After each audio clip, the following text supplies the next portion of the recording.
Hey, what's up, everybody? My name is Brian, and welcome to week 13 of the book report, where I check in every week. Try to do it on Sundays. We're late this week, but try to check in every week, let you know what I've been reading, what I'm currently reading, what I'm planning to read next, all that kind of stuff. It's now April, so today we're going to talk about all the books I read in March, which was only 3 books, but I've got some others in progress I'll be finishing up soon, and then what I'm planning to read next, all that kind of stuff. So let's go ahead and we'll dive into it. So the books I finished in March, we'll go over those first. So first up, I finished The Wager by David Grann. This is a tale of shipwreck, mutiny, and murder. This is my first nonfiction book I've read this year. It's actually the first nonfiction book I've read in a really long time. This was excellent. I really enjoyed it. It's a tale about the Wager, the ship, when it was trying to go underneath South America through Cape Horn, I believe it's called. I can't remember for sure. And it crashes and shipwrecks, and then all the stuff that happens from that. It was a real interesting read. Like I said, I really enjoyed it. It read more like fiction than it did nonfiction, and it's got quotes in the book. So anything in quotation marks is real dialogue that was taken from people's journals and ship logs and things like that. So it lent this kind of this authenticity where it felt like it was really happening, like you were actually there. Instead of reading a textbook about events that had already happened, adding that dialogue in made it feel more real in some way. I'm not sure. I'm probably not explaining it very good, but this was excellent. Like I said, I want to read more nonfiction this year. Last week, I went over a list of nonfiction books I'd like to read. I want to read some more from David Grann. The Lost City of Z is one I want to read. This is excellent. If you want to check out some nonfiction stuff, definitely pick up The Wager. It was a lot of fun.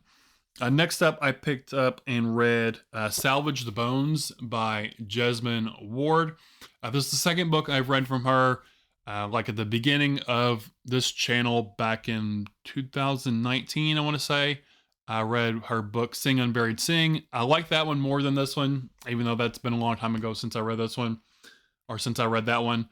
This one, I think it kind of threw me off with the synopsis, what I really thought the book was going to be about.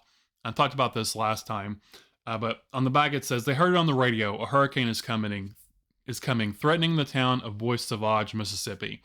And this is about Hurricane Katrina. So I thought the hurricane was going to hit like near the beginning of the book, and then the whole book was going to be about surviving that during the actual hurricane and then all the aftermath of it, which is not really the case. The hurricane doesn't come until near the end of the book. It's all about their lives and their relationships and this family, what they're going through, and that's kind of leading up to the hurricane. So our main sister, her name, I cannot talk today. Our main character, her name is Esh. She's like 15. She becomes pregnant. Her brother, one of her brothers, is trying out for basketball to go to like this basketball camp. Another brother has a pit bull, and she's had a bunch of puppies. He's trying to keep them alive. And I feel like the main focus was actually on the dog and the puppies and Skeeta, that brother, trying to keep the dogs alive and dog fighting and stuff.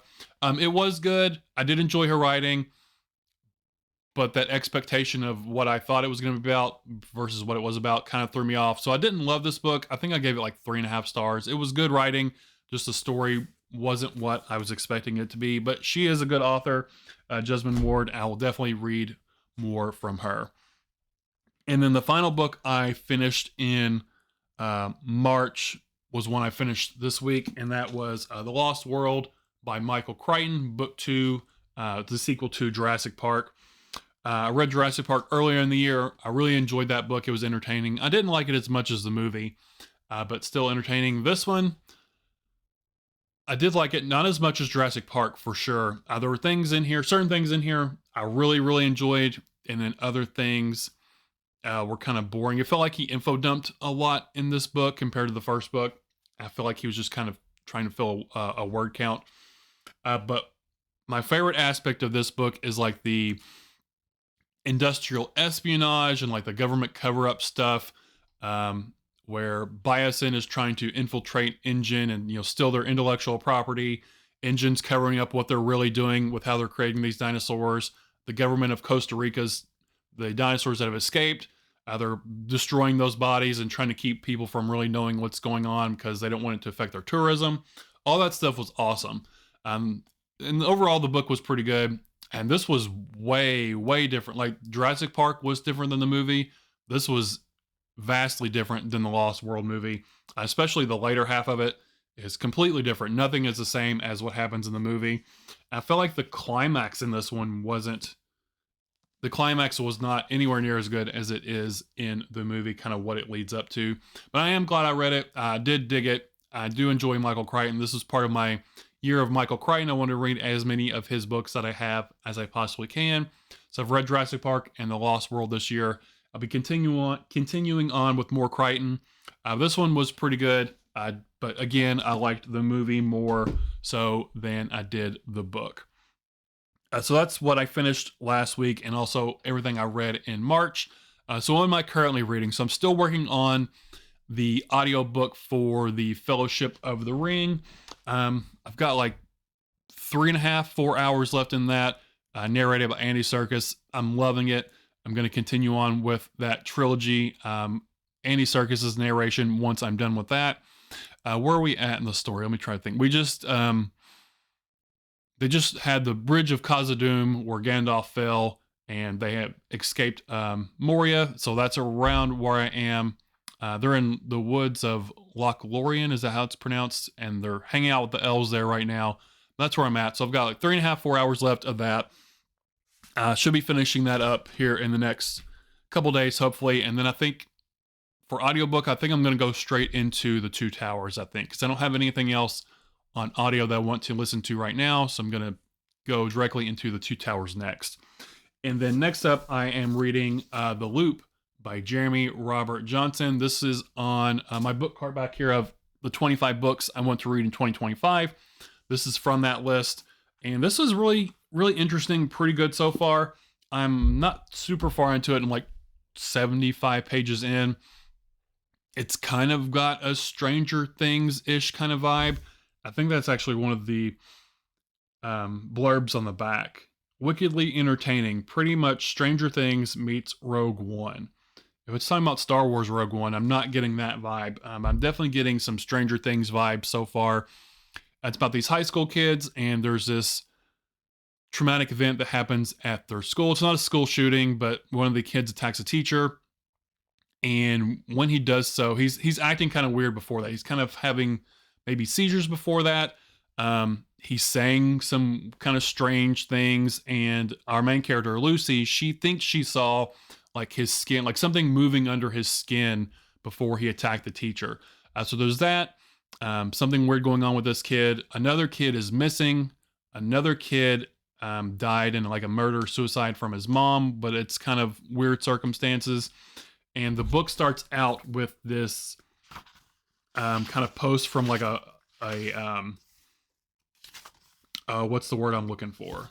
It's a transcript from a podcast, but it's like a conspiracy theory podcast.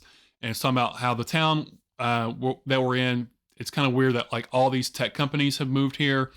And then it's talking about the that murder-suicide about the boy, how it's kind of strange. So there's some conspiracy stuff going on. We don't really know what's going on. Maybe people are kind of being controlled. It seems like the kid at the school who attacked the teacher was kind of being controlled by what he was saying, and it felt like looked like something was moving under his skin. So interesting so far. Definitely hooked by it. Want to figure out what is going on. So I'm reading The Loop by Jeremy Robert Johnson and enjoying this one so far. Hope to finish this one up this week. It's not very long. It's just barely over 300 pages, and I'm 75-ish pages in. So hope to get this one knocked out later this week. And that's all I'm currently working on. But once I get those done, my next two books, these are what I'm going to start next. I do want to start Winter's Bone by Daniel Woodrell. This is the Spinebreakers Book Club pick for the second quarter of this year. This one's really short. It's less than 200 pages. So I think I can get through this one pretty quick and get this one knocked out. So I want to start that one. Probably start that one as soon as I get done with The Loop. And then the next book I think I want to start is The Buffalo Hunter by Stephen Graham Jones. This is his new one. It just came out a week or two ago. It's about vampires. It's a historical novel set in 1912 in Montana. It's dealing with the Blackfeet Indian Nation, and there's vampires involved. I love vampires. I've heard this is awesome, some people have already read it and commented how great this is. I do enjoy Stephen Graham Jones's work.